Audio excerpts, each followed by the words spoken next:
Hello everyone, welcome back to another exciting course. Today we are embarking on our journey into front-end development with HTML, and this marks the beginning of our first class. Before we kickstart, I want to encourage you all to share any specific course request or topic you like more information on.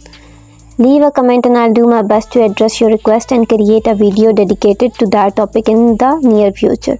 Now let's dive straight into our class and explore the world of front-end development. So in this tutorial we are going to talk about front-end development, HTML. So HTML stands for Hypertext Markup Language, and now in this tutorial let's see what are the things that we are going to cover. We are going to first talk about what is HTML, then features of HTML, then we are going to talk about which HTML editor should we use.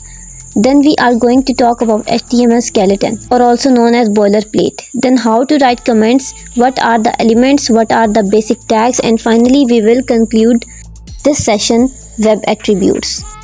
Now what is HTML? HTML stands for Hypertext Markup Language. Now what is this Hypertext and Markup Language? If you have observed in websites, therein we have about us page, contact us page, and we have home page. All these pages are linked with each other, right?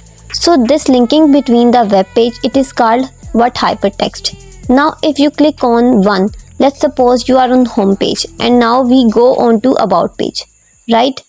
Then there is an other tab which says contact us. You will click on that. So these linking is nothing but hypertext moving between the pages or linking between the web page.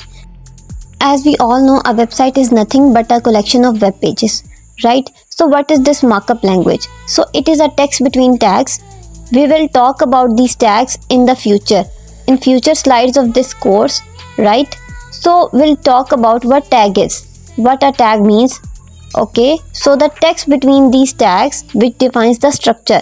So this is what you mean by markup language. I hope you enjoyed today's concise class. If you have any questions, feel free to ask them in the comment section below, and don't forget to subscribe and notified for our upcoming classes. I'll be back soon with the next exciting session, so see you all then.